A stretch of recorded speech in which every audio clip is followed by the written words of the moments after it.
When your child won't go to school and you don't know why. You want to know something? I'm seeing more and more lately. Families and kids who I work with every week all struggle with the exact same problem. My child won't go to school and I can't get them out of bed. And I don't know why. And sometimes the child truly doesn't know why either. Sometimes it's anxiety, sometimes it's a power struggle, sometimes it's transition, sometimes it's overstimulation, sometimes it's a cycle that quietly got away from the family. But lately, I'm also seeing another pattern, one we really need to talk about gently, honestly, and without judgment. Some parents are so overwhelmed, undersupported, or disconnected from structure that even they don't want to face the morning.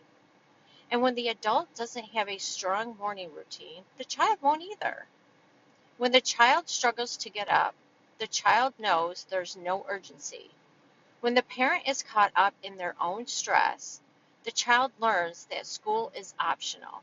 And it's not because the parent is lazy or doesn't care, it's because life has crushed them for so long that morning feels like one more hill they don't have the emotional energy to climb.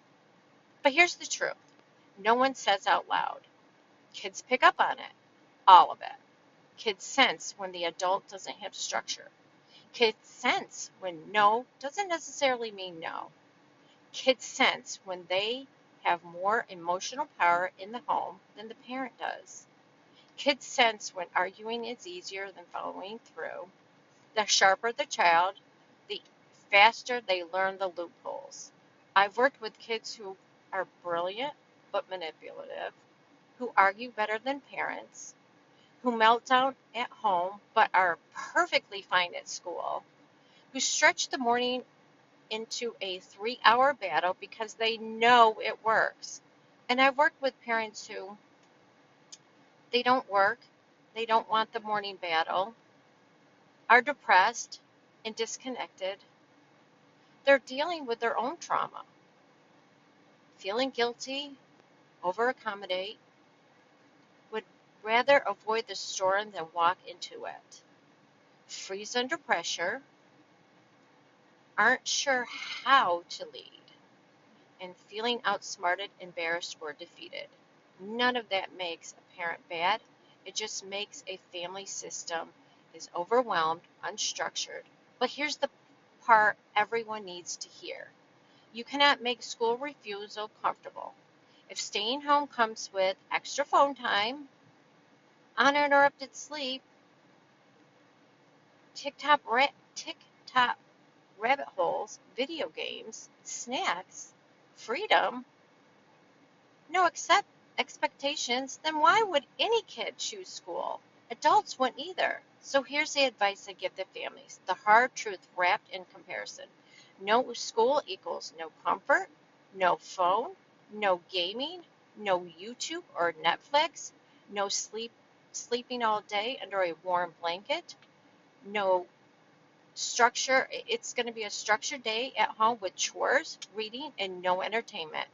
That is not a punishment, but because school is the comfortable option, staying home should be structured, boring, predictable, not rewarding, and yes, this will cause pushback, massive pushback in the homes. Kids will escalate before cooperation. Kids will test the boundaries. They will accuse you of being mean, will slam into the guilt button,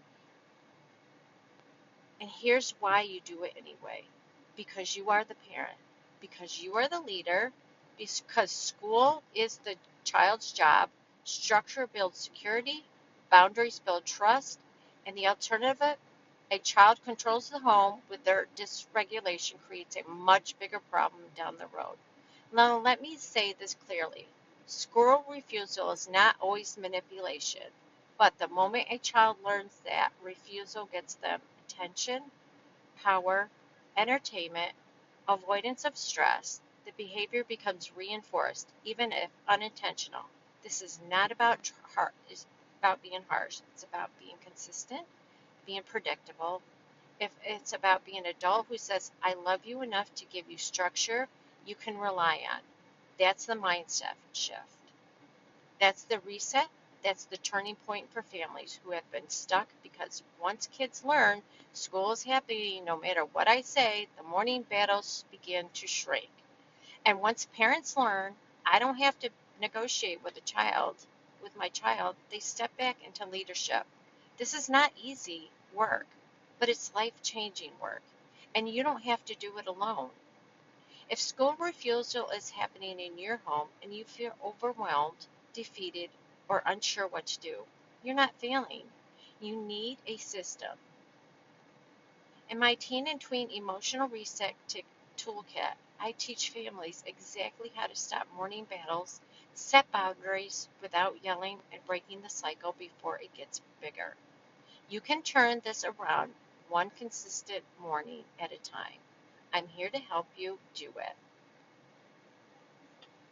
See you next time.